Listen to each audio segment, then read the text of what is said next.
One of the things that I believe in is there is no favoritism. Yeah. It's based on numbers. So when you base it on numbers, there's no like, oh, well, you like this person more, and that's why you spend more time with them. Like, you got to spend time with people that are producing, people that you're seeing the effort. Those people you reward with time and you help them. But I always knew that my issue, and what everybody that knew me could vouch for what I'm about to say, is that the ladies would fuck me up, because I would always find time to hang out late at night, on a weekday, on a weekend, any day of the week.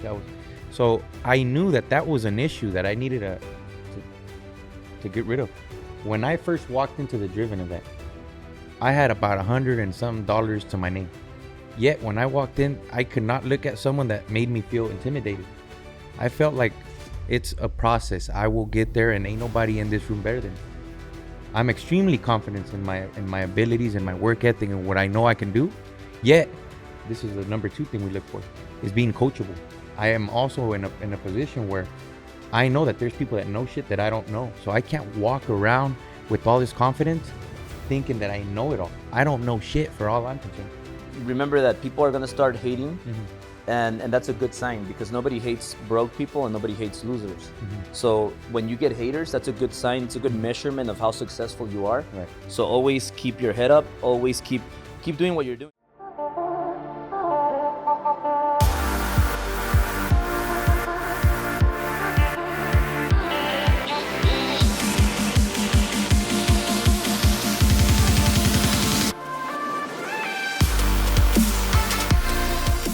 Hey guys, so really excited here with Andy Zamora. A lot of you guys know him as the guy that's popular on social media here at TMG. He opened his Modesto branch. So first of all, happy to have you, brother. Likewise, brother. Really proud of you. Thank you. And I want to start it off. A lot of people know you already, but just for those people that don't know you yet, tell people who Andy is. It's just a kid from the valley up in, I grew up in Riverbank, and moved down here about 3 years ago, not knowing shit about the mortgage business. Joined the company, and it's been pretty quick. And right now we're competing against, I guess you can say, the vets in the company, and it's all because of the great environment that we have here.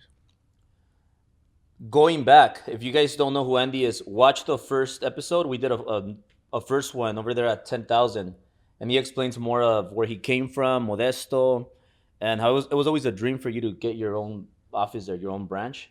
So now, starting the branch, right? You start your branch.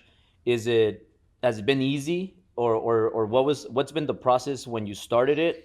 Have things changed from when you started? Were you thinking a little bit different as to how you're thinking now? Now that you've been with the branch for, what is it, a year almost? Yeah. Do you see it now differently? Is it the same as you expected? Or Yeah. No. comment about that? No. It's been a humbling experience, because a lot of people right now, it seems like it's almost a trend that people want to get into entrepreneurship, or into opening their own shop, or being into business for themselves, and it's tough. It's extremely tough. When you talk about getting heart attacks and all the stress, I can relate now. I get it. So I know that initially I wanted to go back to the valley, go to Riverbank, go to Modesto, go to Salinas, these places that I grew up at, and reel people in. And now I'm almost trying to tell them, hey, I lied. It's not as easy as it seems. Don't let the social media pictures, the cars, all that shit fool you, because although it is a great industry, it's not for everybody. And that's something I've learned to appreciate with the experience. When you decided to start your branch, what were you thinking that has changed to now? Now that you actually have you're in the mud now, and you experienced it, what are like 2 things that you learn? One of the things is, even if you're extremely close to some people, it's going to be business before some of these friendships. You know, I know that a lot of people that I started off with, I want to say we cut the team in about half. And although I love them, I have to learn to love them from a distance. If it's not getting the business to the next level, and making sure that everybody who's in the team right now has a secure position, a secure job, then we need to part ways. And initially, I didn't think it was like that. I think you thought that all your friends you could bring him and your family, and you were gonna employ everybody, and everybody was gonna be happy, and everybody was gonna make a lot of money, right? Yeah. Um, now September, you were top in the company. Your office was top in the company, Mm-hmm. and this month you are right now you're at number one again. And not only that, now you're driving this fancy Lambo that you got. So talk about that. Like what the Lambo I know was your like your dream car, Yeah. but what made you get it, and how'd you get it? It was just taking another big risk. Since I started putting all the chips on the line, and I've been just duplicating that, and that's why we've been able to scale maybe at a faster pace than what would be considered normal. And this is just one of those moves that nowadays my family, my parents, my team, my sister who's my partner, they don't question shit. If I say we're gonna do something and we're heading that way, I feel like my troops are behind me and they know that we're gonna make the right move and we're gonna make it work. Do you feel that like the Lambo has opened some doors to you, or what's the main thing about the Lambo? Does it make you feel better? Does it motivate you, or does it open doors? Yeah, or all three? I'd say all of the above, but most importantly, what it's been doing has been getting the youngsters' attention, which is what my intentions were. I wanted to have the little kids stop me at the gas station. It happened when you let me borrow the Ferrari. I said that's what I want. I want to plant the seed for the next generation to ask for the right information. If you're driving a Lambo, how did you do it? I used to always question myself that. Anytime I saw an exotic, the first question going through my mind was, I wonder what they do for a living. And now that I have one, I do want to get the kids to bump into me and ask me that, because I have something for them now. Because I noticed that you don't even really drive it. You let all your people drive it. I want them all to get the same feeling that I got when you let me borrow yours. I drove it and I got the feeling of I feel powerful. I feel the way I like to feel. And ever since then, I knew I was going to get it sooner than I planned. I applied for a car within a month from the moment that you let me. And I had to do a couple things to make it work. And a couple months later, I got it. Now, Andy, talk about your office. Like your office, it's a different feel when I go to your office. Yeah. Like compared to other offices and other branches. Yeah.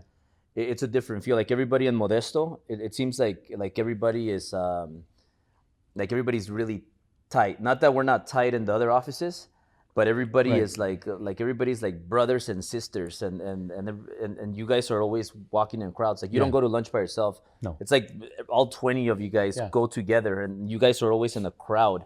Why do you think you guys are like that? We were very selective as to who comes in the circle. It's the person before anything. Even if people who produce have inquired about joining, I don't care about that. I want to go to war with the right people. And the people that, again, have not met those characteristics long term have been pushed out. So you're not going to find toxic people in the circle. And if you were to identify someone, know that they're on their way out. Yeah. And what do you feel was the defining moment when because I remember in the beginning you guys were doing bad. Mm-hmm. You guys weren't closing deals, and you went from being top producer in the company to now running a branch and running people under you. So it was like a shock because it's something new. You're not used to it, Mm-hmm. and I noticed the production dropped, and then you had some really bad months. What do you think changed that then everything clicked? I know you mentioned some people had to go, but apart from that, I noticed some of your people that stuck around, now they started doing really well. I know there's a couple of guys that are really doing very well. But what do you think was the moment where it changed, where they got it and everything clicked? Besides people that left. Yeah, no, it's gonna be raising the standards. So we all raised the standards, including myself. They demanded more out of me. They wanted me to show up and have these tough conversations when a lot of times I don't like being confrontational, especially if it's close friends that we need to have these convos with, or teammates that we're really close, we're really tight with.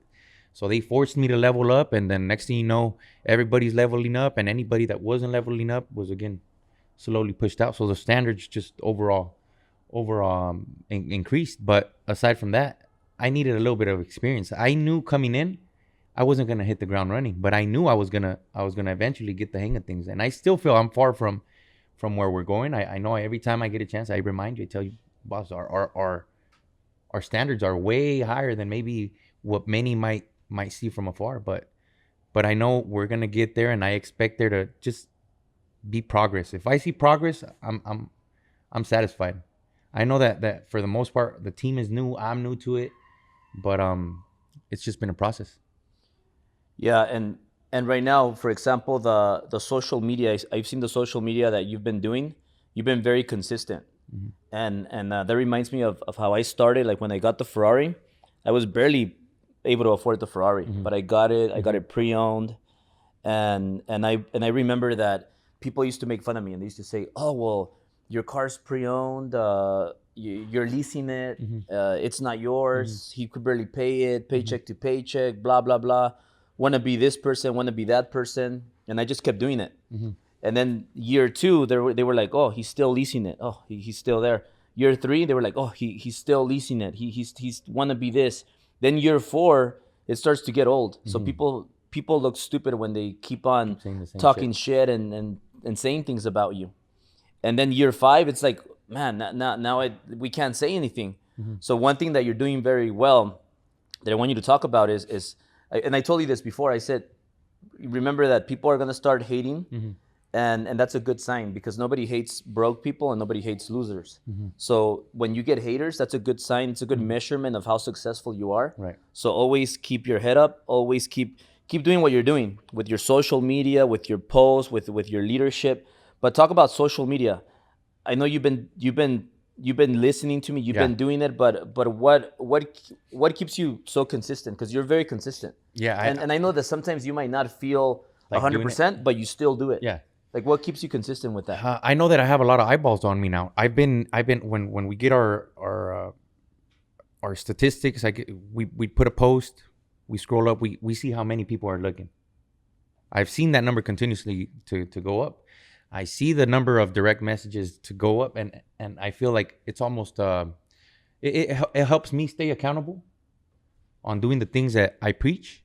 If I preach that I wake up early, that I'm studying, that I'm reading, that I'm working on my craft or helping my teammates out, then it'll always help me stay accountable. But I know that there's people out there that are getting inspired from it. Yeah. I think that a lot of times, I know that when I was in Modesto, I used to watch you guys at what time you would wake up, and that got me to wake up early. I get a lot of those messages where people are like, "Brother, you're so inspiring, and because of you this, because of you that." So it's almost my responsibility now. It's not do I feel like it? Do I want to? It's I have to, for not just myself, but for the people that are watching. So what are things that you're doing for the next 38 days? Because we have 38 days left in this year. Like, is there anything that do you have any goals for the next 38 days? Yeah, it's gonna be. I know that for my team, we're doing vision boards. We're doing commitment plans, execution plans. We're planning out what the next year is gonna look like, and I'm taking a personal challenge on, which is coaching. I'm gonna offer coaching this month of December. I know that eventually that's something I would like to do, and this is going to be the first month I kick that off. Well, let's talking about that coaching. Let's talk about Willie. Willie was a big mentor to you. Oh yeah, he still is. You started with him in Pasadena, and Willie is one guy that's doing everything. He's doing it all. He's coaching people. He's putting out his events. He's still always number 1 or number 2 in the company every month. And he's a father. He has a family. He does it all.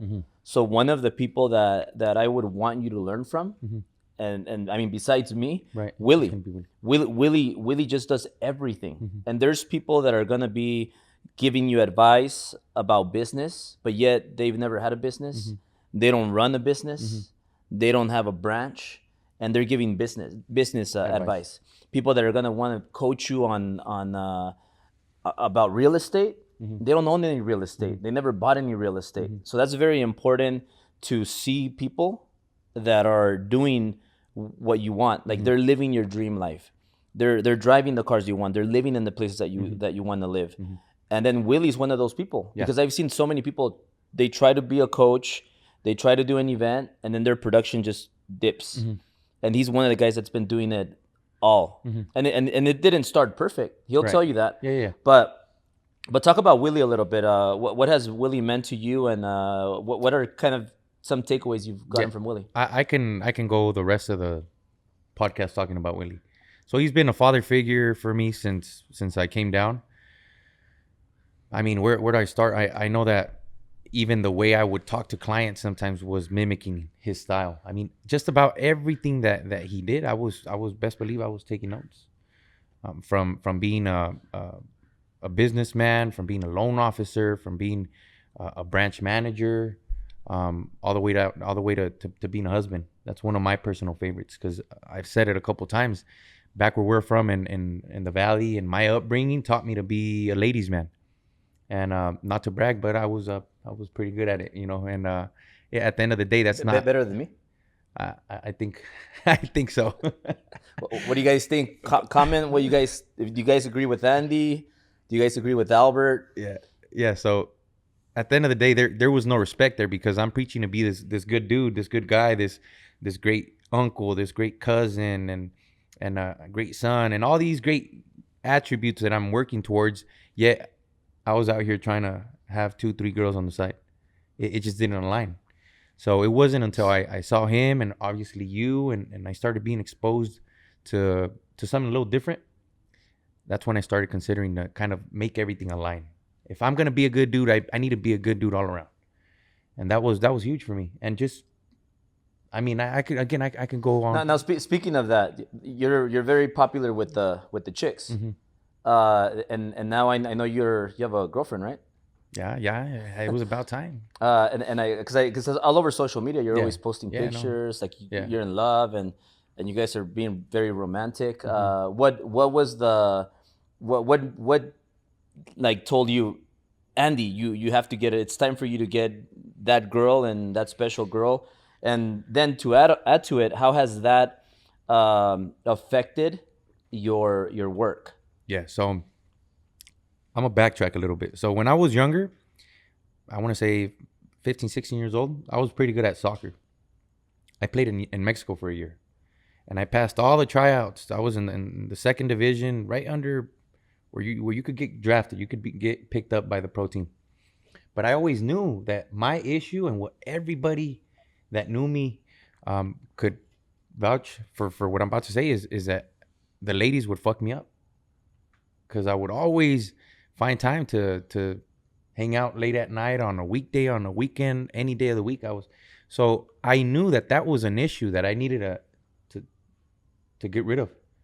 And you advised me to do that. Willie advised me to do that, to just find that one.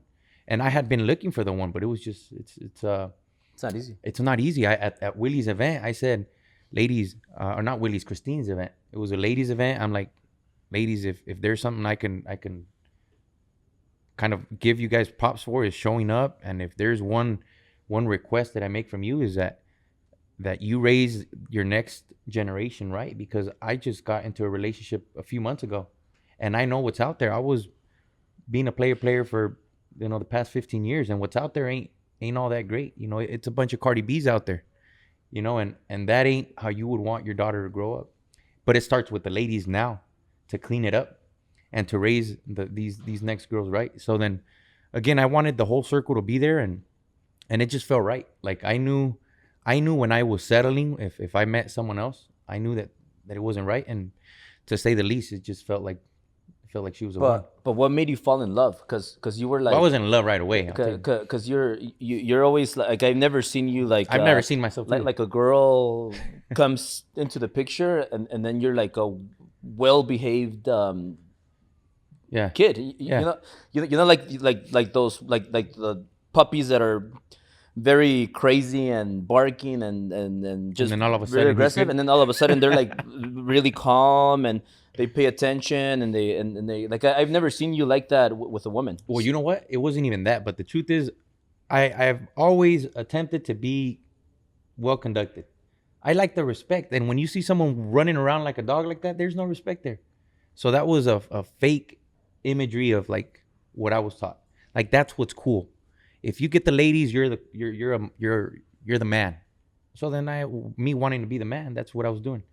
But in reality, I don't have a problem with sitting with my girl and saying this is my girlfriend. So now that you have like one girl, do your buddies ever tease you or No, anything I like that? tease them because I tell them, if you guys trying to get to that next level, you guys need to quit fucking around. Because your biggest expense ain't what you go out and spend on your card. It's the ladies. Yeah. No, I want to touch this because it's really important, and this is something that it's probably my number one reason why I became successful like I am today. Sil. So Sil was with me when I lost everything in 2008. When I became homeless for 2 months, she slept in the car with me in the Ford Explorer, and then we've grown together. And she has a lot of strengths that are my weaknesses, and vice versa. Right. With you, with your relationship with your girlfriend, right now, how has that impacted your work? It helps because now I'm not fucking around distracted on who's who's messaging me, who's trying to hang out. That is at the end of the day gonna waste my time. So I'm not distracted with the ladies again. That's been my biggest distraction for the past 15 years. So I can just focus on when I'm with her, I'm with her. When I'm at work, I'm at work. So since we met, we've been hanging out. Because that explains why you all of a sudden the numbers trips are to going my- up. Oh, Yeah. yeah. But it's so funny because events like those of you that are looking for your significant other and you're looking for girls, you're looking for guys in clubs. You guys are out there drinking and hanging out with people late at night. A lot of times you make mistakes. Like I say that nothing good happens after 10 p.m. For the most part. Sometimes things could happen anytime, but after 10 p.m. you're really out there over drinking, getting in trouble, making mistakes, and lead to bigger mistakes when you're drinking and out there in the night. And if you want to find a good person, if you want to find a good girl, a good guy, one of the places that I recommend is events, self-improvement events. And that event, you created that event, and you brought everybody from Modesto, and it was free. And then funny that That's where I know. you meet her right there. She goes to that event, and then you guys meet. Yeah. But talk about that event. Like why did you do that free event? And what did it mean to you? Well, the whole Central Valley, my heart is in the Central Valley. Although I ain't planning on moving back, I'm eternally grateful for my city. I have some of the best memories in my life have been my childhood, and that's where my childhood took place. So I have a special place in my heart for my city. And what I notice is that there's a lot of people like the Chentes of the world, like the Fernandos, like the Betches, like people in the central, like my sister. There's people that are just as smart, just as hardworking, that have all the skills, ability, they have everything to make it happen as well. But we're missing the information. So if I could bring that to the valley, and I could bring you, bring Willie, bring people that have helped me progress, that's me. It's the best reward that I can, give myself. So bringing you guys out there was the highlight of the year. It wasn't the car, it wasn't the team, it was that. What was your main reason for having that event, though? Having it in Modesto and for free? Yeah, it was. Well, look, I wanted the exposure. I want people to know who I am, and I want them to know my intentions. I think that the right people will draw to me if they see that my intentions are genuine, that are good. And if they are to help, who wouldn't want help? Shit, I'm looking for help. Like, who can help me? I want to be your friend. So that's kind of the. So if single people are watching it, should they create an event to meet a girl? It wasn't because of that, but maybe it'll help. Yeah, Andy. One of the things that I have to salute you for, that you do very well, is you, when you find somebody that you like and you believe in, you commit to them. Like you get people, you get all your friends from Modesto, and they don't know anything about real estate or mortgages, and you just tell them, hey, get your license. I'll help you. I'll train you. I'll coach you. Yeah. And then you guide them through the process. They get their license. They become fully licensed. And then they start producing.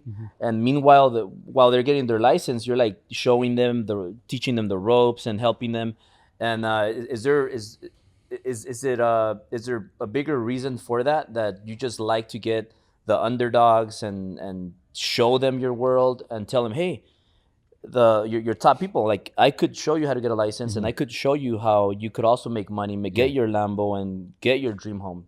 Yeah. So last year, I want to say it was the best year of my life. I got to make $250,000, and that's more than my entire life before that, what I had made at least. So I made $250,000, and I traveled to Belize, I traveled to Puerto Rico, I went to Cuba, I went to Spain, I went to all these places. I went to France, I went to.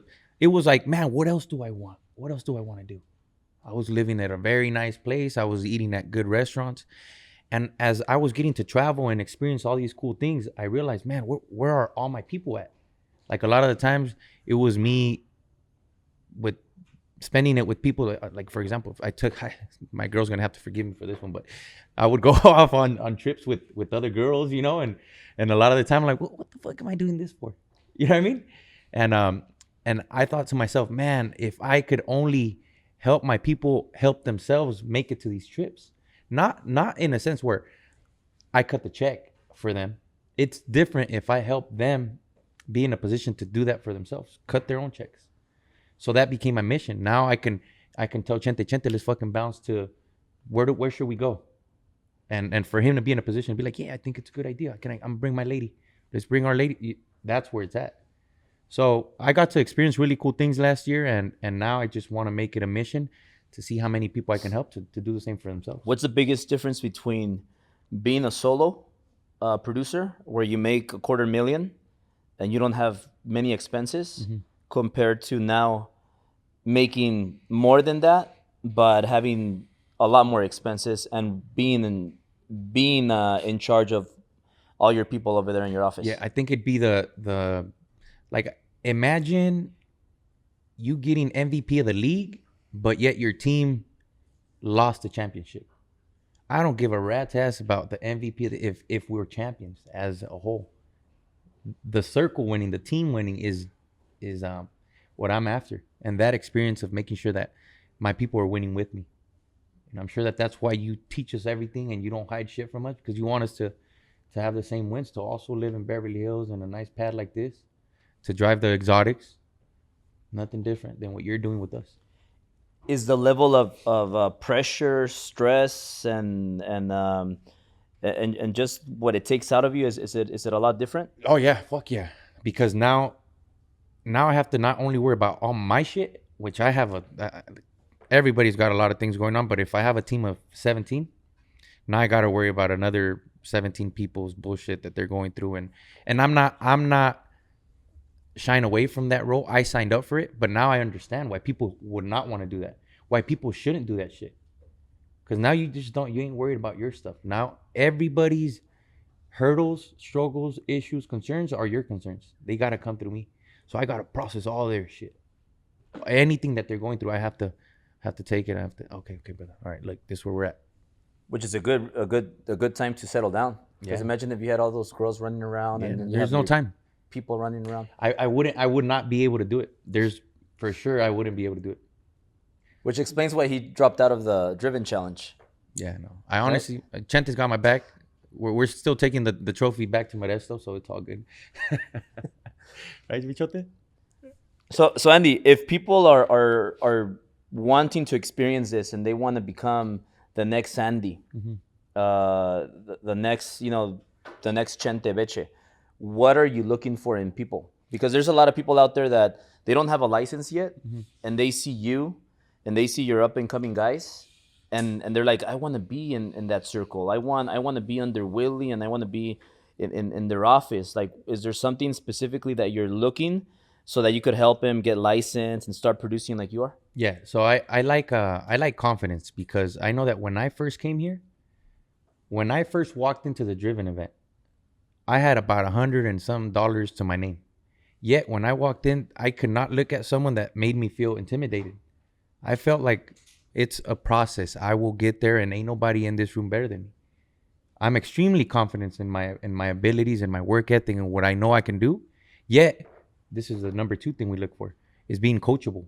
I am also in a position where I know that there's people that know shit that I don't know. So I can't walk around with all this confidence thinking that I know it all. I don't know shit for all I'm concerned. Teach me. I've always been an athlete, and I've always aimed at being the best one in the team. Yet I've always had a coach. So I always know I need to take feedback. I need to take criticism. I need to get smacked around once in a while, and I get it. So I'm looking for one, stupid confidence. I ain't here to help someone become confident in themselves. I'm looking for coachability and someone that's always willing to learn. Because I know that there's people that sometimes come in with a little bit of experience and they think that they know the ropes, that this youngin can't teach you something that would work better than what you're already doing. So if I could just summarize it to three things, it'd be that. It'd be confident, it'd be someone that's coachable, and someone that's into personal development, because that's all my guys non-negotiable for the team. Yeah. I don't have quotas. I don't have you're supposed to show up these amount. I don't have anything other than, hey, one book a month. We write a report, and now the conversations that we have amongst the group are way at another level than where it was at 12 months ago. 12 months ago, I could only talk to them about stupid stuff to say it, how I really About girls, parties, about stuff like that. And now the convos are at another level. So that was Driven One, right? Driven One. You went to the first one at the Ritz.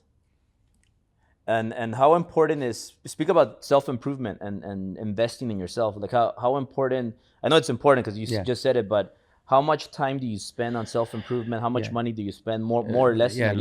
So a minimum, I'm not going to over exaggerate. I'm going to say a minimum of 1 hour a day. That's for sure. I will spend at least 1 hour, and at the same time, I'm not keeping track. So it's just a habit. When I wake up, I'm getting ready, I'm showering, I have someone I'm listening to on YouTube or an audiobook or a podcast, and that's just a norm now. And as far as how I feel about it, I don't have a cap as to how much I've easily dropped at least 40,000 this year on personal development, maybe more. I don't know. I'm not keeping track. I know that the return is way more than whatever that dollar amount is, especially if I know where I'm tossing it. So then if I'm throwing the money in a direction, I understand what the return could be, and I'm okay with it. So I don't look at the dollar figure for what it is. It has less value than what information I'm going to acquire. So I'm huge on personal development because it just widens our level of understanding. I tell my guys, like, look, if you guys ever lose your cool, if you guys talk mad at or respond in an aggressive way, that's because you couldn't make sense out of the issue. You couldn't find understanding as to why that happened. Was it something that was in your control or out of your control? And backtrack to the origin. Where'd it come from? So if we're just stuck here and we're not into personal development, I'm going to be dealing with a lot of stupid problems. Yeah. And if we're into personal development, I understand that window is going to continue to grow. And maybe we might not understand each other as of yet, but I am hopeful that it happens sooner or later. But I'm just interested in the progress, in the commitment, in continuing to learn. That's I see you guys do it together. There's something about you guys. You guys have like togetherness. Yeah. Like I see you guys get in circles and you guys get in the conference room and all of you are like reading together and brainstorming. Is that something that is something that you do every day or every week? Well, look, what I've done with everybody in my team is I've given them more than what they probably expected.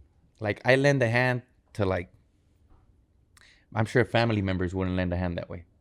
So then when I'm the guy that's making the most money, that has probably the busiest schedule, the one that's got more shit on his plate than everybody, and I'm taking the time to teach you that, I expect you to do that for your brother that's also in the same position than you. So then it's a norm now. Like it's not something out of this world for everybody to lend a hand. And we know that if people are going to war, I would expect Chente to walk in front and be like, hey, I got this. And then I would expect Fernando to be like, no, Chente, I got this. And that's the way it is. But I know that I started that shit, but it's just that unity that we have. Yeah, it's and that's why people can't join. Yeah. People can't, not anybody could join. There's no way. And I see it all the time because Andy never comes by himself. He always comes with his army. Yeah. He has two guys right here, Chente and Fernando. But another thing that I see, tell me how important this is. You guys all work out together. Yeah. Like what?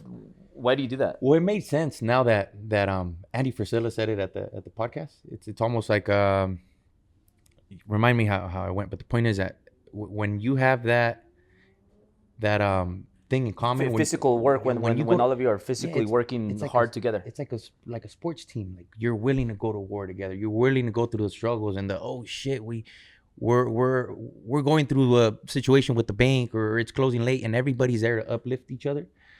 It's just like sports. Like in my mind, we're playing a professional sport in the business world, and it's no different. We know that if we want to play this game, this business game, for a long time, we need to be healthy ourselves. So we understand that we need to stay healthy, and the working out together, we're brothers.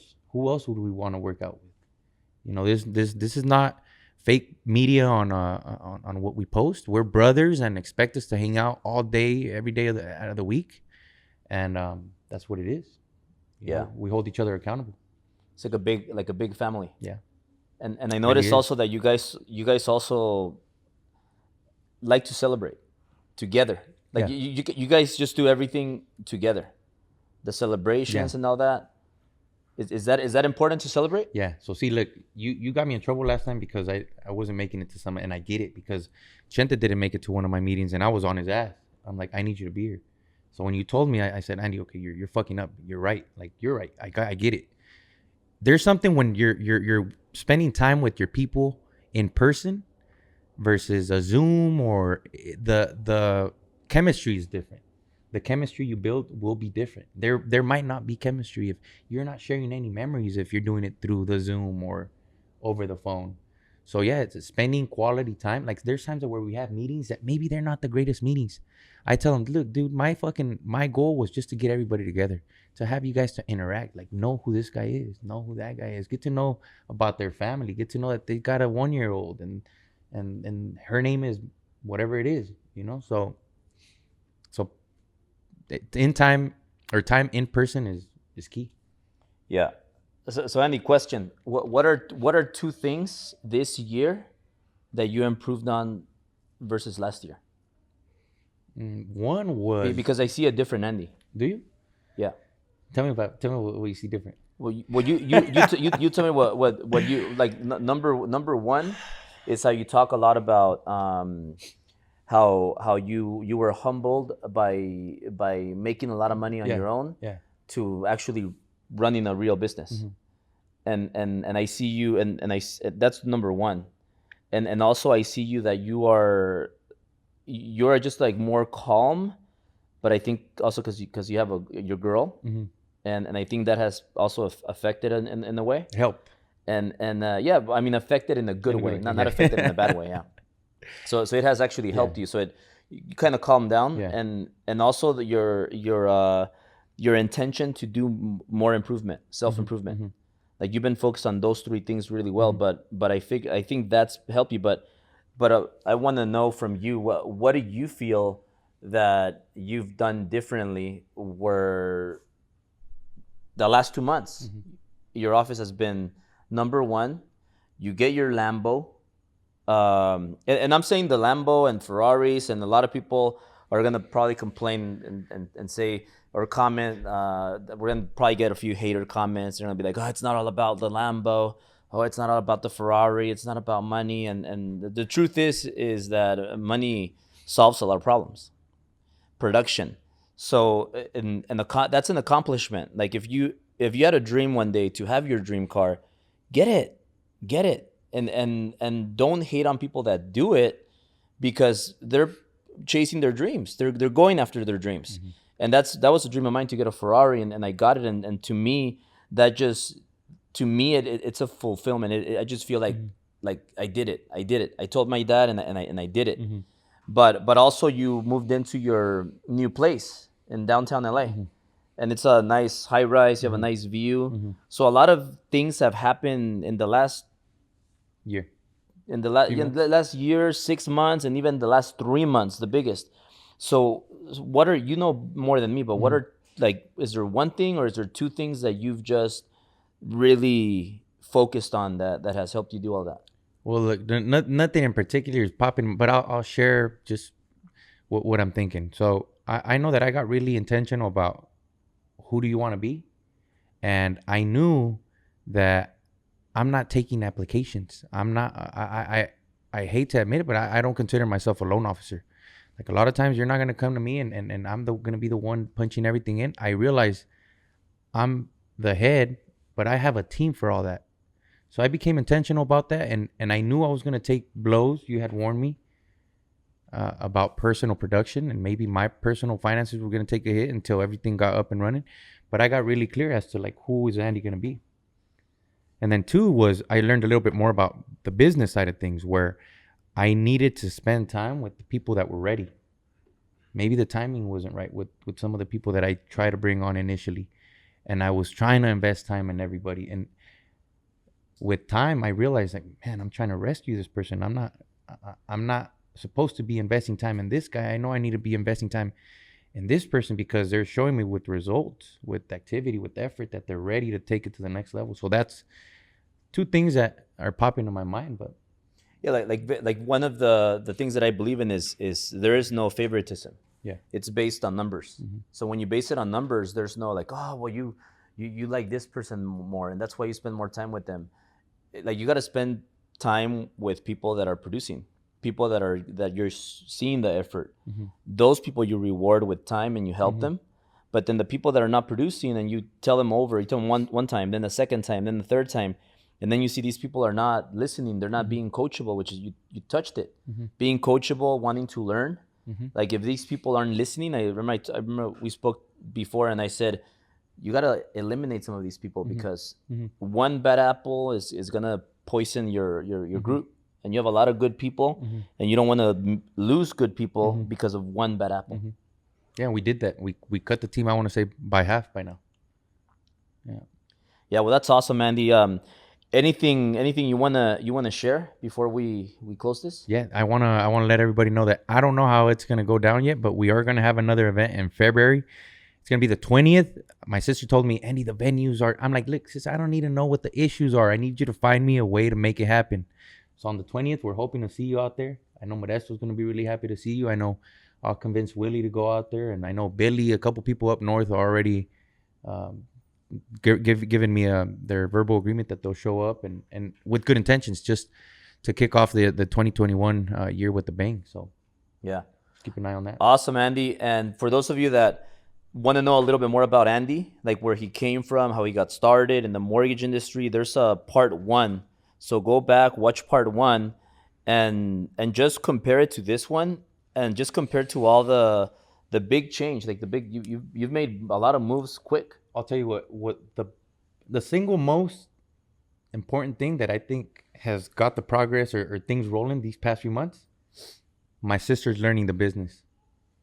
So my sister's una pinche cabeza that's like stupid, out of this world. So she didn't know the business. And I would tell everybody, right now you guys might look at her and maybe she sounds like she doesn't know what she's talking about. Guess what? You're right. She doesn't know what she's talking about. But when she learns the game, you guys are probably all gonna be kicked the fuck out because her standards are, I'm the nice guy. She's the one that's like, no, the standards are down here where you guys have them at. They gotta be up here. So she's learning the game, and it's only gonna get better. It's gonna get ridiculous. Like now she's getting the thing down where I'm gonna focus on recruiting like California is ours. Believe that. I see it. If it is, it is. I see it. So you're gonna help me build the north side, yeah. and tell me de qué ciudad quieres que me encargue de aquí para arriba handle, and then that's how it's gonna be. We got Chente, we got Fernando, we got Betches, we got my sister controlling up there.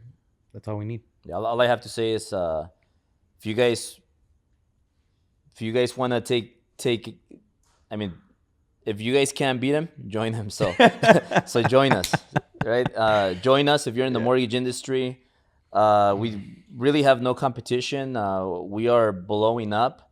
The numbers speak for themselves. Somebody DM'd me, and they said, "Hey, your numbers are this amount of like a big number," and the number is not accurate because we're higher than that. But that was a big number, and this person was like telling me, "Congrats on the company. It's grown so much from like 12 months ago, 24 months ago."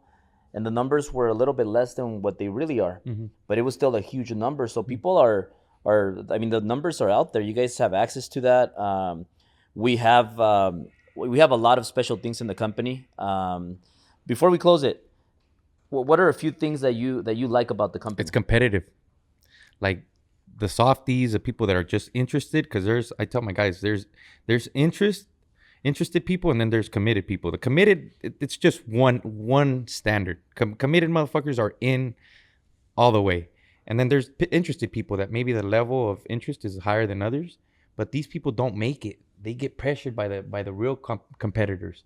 So in sports, in soccer, you have Real Madrid and Barcelona, the best two teams in the world. Not everybody makes it there. They could make it in the Liga de Mexico, but you go and play with the big boys, you're not going to want to play there. You will be pushed out. So it's really competitive here.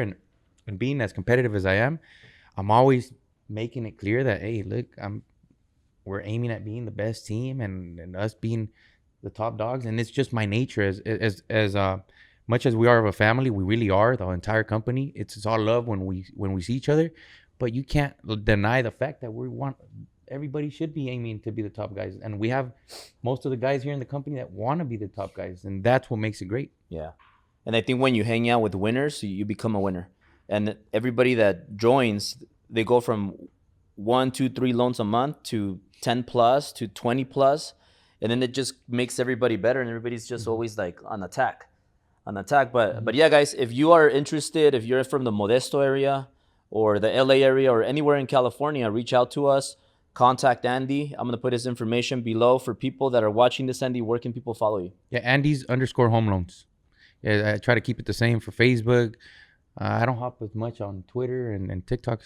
I think it's for the youngsters. I haven't messed with that too much, but we are tapping into making sure we're knocking all these free social media platforms out. So yeah, so send Andy a DM. He answers all his DMs, right? Yeah. If you're a girl, he's already taken. So Happily. I know a lot of them are gonna be sad, but there's a it is couple. what it is. There's a couple single guys on the team.